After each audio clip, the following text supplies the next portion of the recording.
Hello, welcome to the Light from Above. My name is David Kenney. I'm preach for the church in Wadsworth, Ohio. I'm here with Carlos Molina.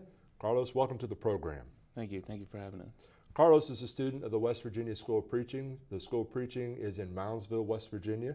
Andy Robison is the director of the school. If you're interested in learning more about West Virginia School of Preaching, they would love to hear from you. I have their website there for you and would encourage you to take a look and contact them either through their website or on Facebook, or just pick up the phone and call. They would love to hear from you if you're interested in being a gospel preacher. Carlos he's in his second year. Andy wrote a little bit about him, and I thought I'd share that with you. It said when Carlos Molina applied to the West Virginia School of Preaching, he was a bit nervous about the move, as any reasonable person would be. It's quite the step of faith to leave careers, move a family, and not know what the future holds. But he made the step because he desired so deeply to preach. Carlos is a joy to have around school. He is jovial and outgoing. Personality endears him to all who surround him. And Carlos, it's been a pleasure having you in class. I very much enjoyed it. Why don't we let's sort of talk about where are you from? You're not from the United States. We talked about correct. that, Yeah. but they may not know that. So why don't you give them a little bit of your background, where you're from? I'm actually born in Managua, Nicaragua, in Central America, and my parents immigrated to the States back in the 80s and lived in Bronx, New York. Bronx, New York, great. And so what made you decide to attend the school of preaching?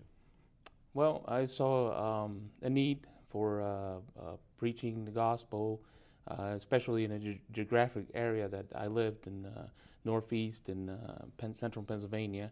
So, churches are kind of not growing as fast as you want them to. So I saw the need to step in and try to help in the church. Well, great. Where do you live at now? I live now, we moved to West Union, West Virginia. West Union, West Virginia. And what part of West Virginia is that? That's Dodgers County, West Virginia there. Okay. And where do you consider your home congregation? My home congregation is Pleasant Valley Church of Christ in Altoona, Pennsylvania. Okay. Now, it's sort of interesting, the story about, you mentioned Altoona, that's where your wife's from. Yes, correct. Now, so you're from Nicaragua. Mm-hmm. You lived in the Bronx. Your wife's name is? Jamie. Mm-hmm. And you have 2 children? Correct, yes. All right. And so, but you had to meet her somewhere, somehow. How did you two meet? I mean, that's sort of a geographical, Yeah, we met on a medical mission. She was in Honduras. We met in Honduras, which is the country up from Nicaragua, and then we spent there about a month, and then I used to translate for the group. So that's how I met my wife. She was actually on a mission trip from Ohio Valley University. Now you mentioned you translated. So what is the native language that you learned? Spanish. Spanish. I usually that's my native language, Spanish. Okay. So do you know any other languages? You've been mostly bilingual. Bilingual, yeah. Bilingual, great. 2 languages. Well, I know in class we talked about this before. There's a growing Spanish element in our country, so that would be a great asset to have a preacher that's bilingual to help both, obviously, Spanish people to be able to understand English, but to help us understand people that only know Spanish. So that's a great skill to have. How did your wife feel about? I mean, you didn't start to be a preacher, but she's sort of mission-minded. How did she feel about you wanting to be a preacher? It was quite a change at the beginning, but then we ended up talking, and we both worked together as a team. And back at the church, we pretty much coordinated activities, youth activities, kids activities. So we both kind of worked together towards it. And she kind of said, why don't you try to go. I know you wanted to be a preacher before, so when you try to go and look for a preaching school and do it, in a professional way, have some education to better express the spread the gospel. So we ended up talking, and it took us about a year to try to mature the idea. And she had a career too as well. She's a nurse, so we kind of was a compromise and in there, but she's always there helping me and bringing me up. Now, what did you do before you went to preaching school? I used to first I used to work in the hotel management, and then I went to driving delivery trucks, groceries, to go to grocery stores and get the produce in and out there. And then it seems like you also worked for Potter's Children's Home. Yes, I did work for a little bit there at Potter's Children's Home, which is located in Bowling Green, Kentucky. Great job from the Churches of Christ for kids that are in need of help. It was an awesome job the time I spent there. Yeah, I'm very familiar with them. Byron Hembest is a good friend of ours. Also, Ralph Brewer. Mm-hmm. Ralph Brewer has been on the show, and so we've enjoyed learning more about Potter. So I'm sure that was an exciting thing to do as well. Why don't you tell them a little bit about your children? I know you have more than one. Yes, I have two. Youngest one is Isaac. He's 3 years old, and my oldest is 12, turning 13 this month. And they're both great kids, and there's a age gap in between, but it sometimes makes me feel like I have two teenagers, in there, because the little one plays with the old one and acts like the older one, but they kind of interact each other. But they're pretty. They keep us busy. I was listening to a preacher just the other day. I mean, I actually had a time to sit down and listen to somebody else preach, and they made a good point. They said that that every person's conversion story is different. The circumstances by which they come to know the gospel, obey the gospel. How did you actually, how did you become a Christian? How did you learn about the church? Or was that all around you anyway? Yeah, it was actually around growing up. I come from a family that was from Church of Christ, and then my dad actually he worked a secular job and then preach over in the weekends. And actually, when we lived in the Bronx, New York, he was in charge of preaching for a Hispanic congregation there. So that kind of got me into trying to preach. And he always, when I was little, he always used to put me in the pulpit and kind of called my little preacher. So. Mm-hmm. And that kind of got me into thinking of preaching and growing in the Church of Christ and seeing the need. You always know where you stand at and where your love is. So your father had a lot of influence on you. Correct. Yes. Mm-hmm. And who else has been a major influence on you as far as preaching and encouraging along the way? Brother in Altoona, name is he was a preacher at the time in Altoona. His name is Jerry Stump. He's been a great mentor to me, great help in our family, to my family and my wife, and had helped me and guided me, and trying to always pursue what I want and what I need and what I wanted, and ways to how to obtain them, and actually mentor us a lot, and still he's now in Beckley, West Virginia. He's a preacher down there. So every time I need something or every time I have a question, it's like your dad. You just pick up the phone and call him and just ask him a question, and he'll be there all the time. So mentors make a big difference for you. That is correct. Yes, mentors. Every time you can find somebody that can mentor and help you grow and give you that criticism that you need, it helps you a lot. Let me ask you, I know at the school of preaching they have sort of a total Bible curriculum. They talk about every book of the Bible. I know you haven't sat in all of those classes yet. Some of them are on the horizon pretty soon. But, what do you consider, I know they're all good, but what, for you personally, what book of the Bible really stands out, really impresses you personally? I know it's all impressive. But is there a book of the Bible you particularly really enjoy? Yes, actually, we're having that class. It's the book of Hebrews.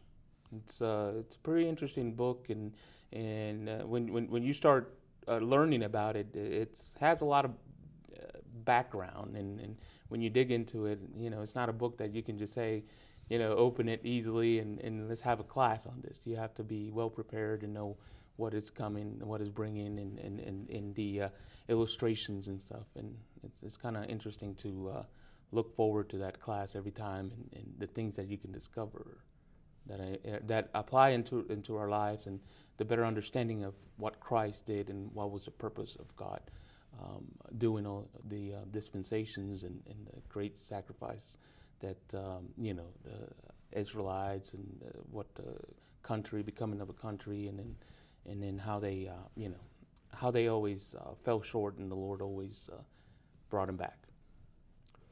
What about hymns? You have any favorites, whether English, Spanish, or both? Actually, I have an English one. It's the Amazing Grace one.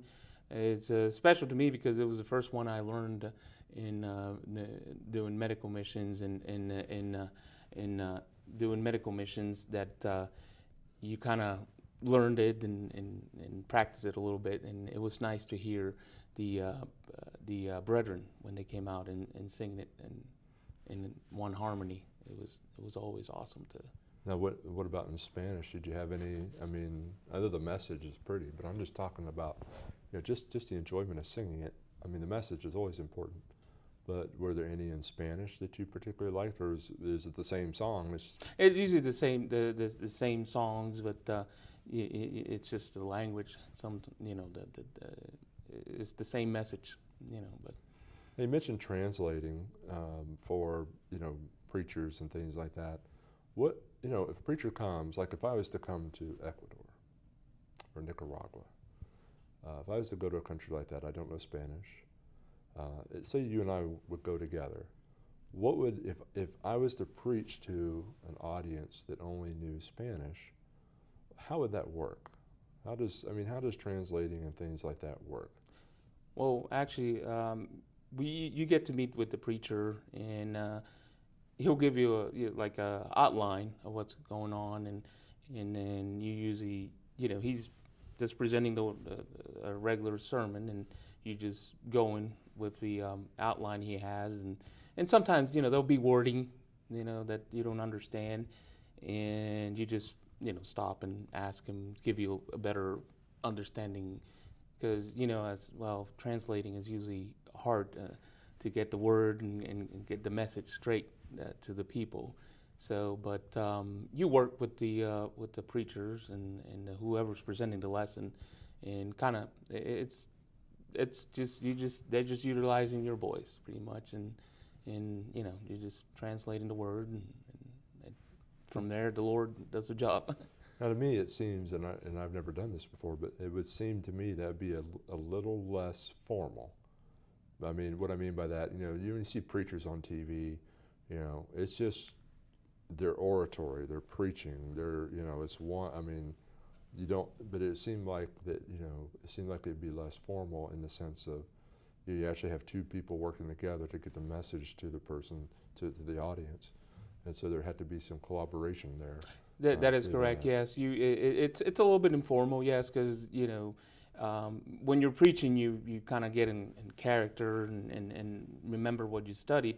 So you just kind of looking at the cue at the person and seeing what the expression and what they're going to, and in that way you can relate the message to it. And it's a little difficult, but it's kind of fun. It's kind of fun, and it builds you up as well, because you're translating and you're learning, and then it builds up your faith more in learning things. Let me ask you about your sons a little bit. How do you keep them engaged with the work of the church, and with your wife and all that?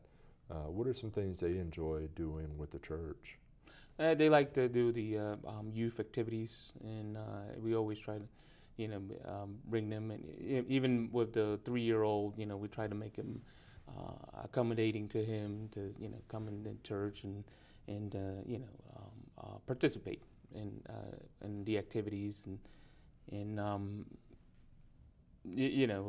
nowadays life is sometimes is busy, that you try to keep the focus on what is important, but they always try to they ask me they ask me, how's school going, Dad, or they just like to come visit sometime as well. So it's always it's a challenge sometimes, but Sure. sometimes you're not perfect, No. but you strive. That's right. But the main goal as well that I try to do with my kids is the same way that my parents did, to install the value of the church and what it means to you, and to follow on with it. Now, what part of you've been at the school. Your father's a preacher. You've seen potters. You've seen that world. I mean, ministry's pretty big. Sometimes people think ministry is just what you do behind the pulpit, and it's not. It's more than that. What part of area ministry do you think that you would really enjoy?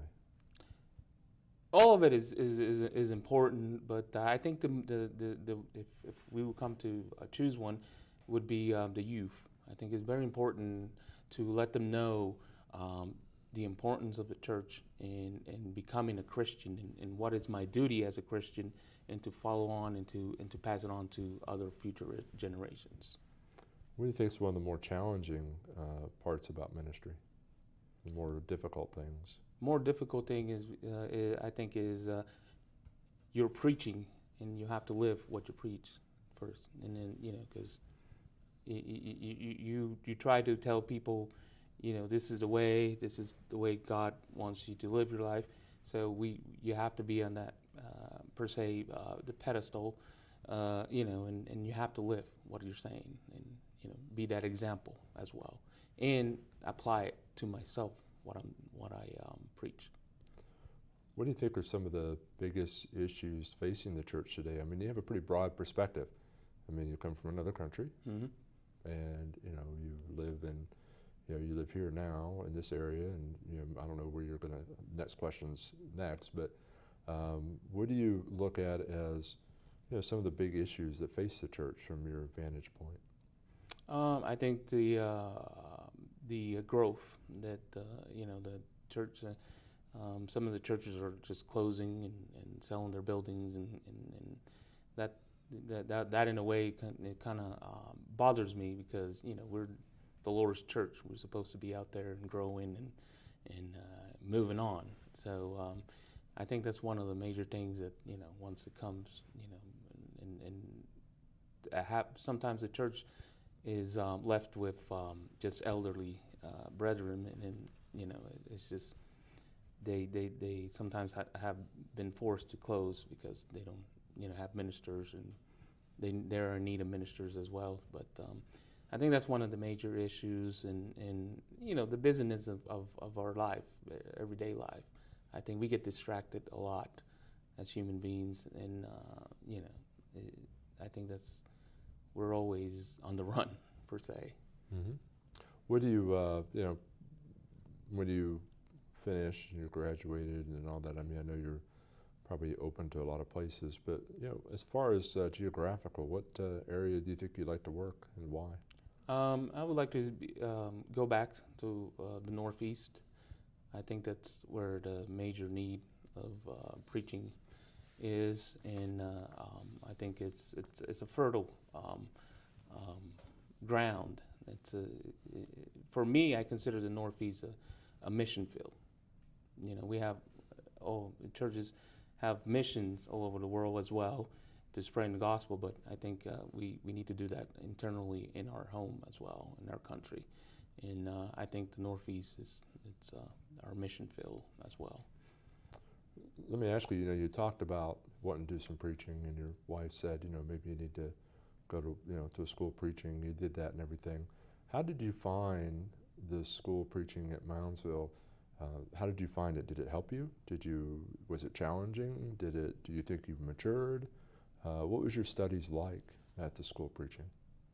It's sometimes challenging because, like I said, my first language is Spanish, so trying to understand sometimes is you're translating and going at a slower pace, but it's a good workload that we have at the school, and it requires us to be full time and full-time students. But besides just the language barrier, sometimes I think that's one of the major challenges for me. What kind of experiences did you get from the school? Did you get to do any preaching? Yes, we get to do. Usually, we go out every weekend to go to local churches, or sometimes churches will call and say they need, somebody to fill in for their preachers that probably are on vacation or they're out of town visiting. So that gives us opportunities to go out and preach a sermon. And sometimes we get regular appointments as well. Okay. What other skills did you learn while you were in preaching school? Did you they give you opportunity to learn other things to do in the work of the church besides preaching? Did you learn any other things? Definitely. Just like what we're doing now, and ability to do a TV show and PowerPoint presentations and media.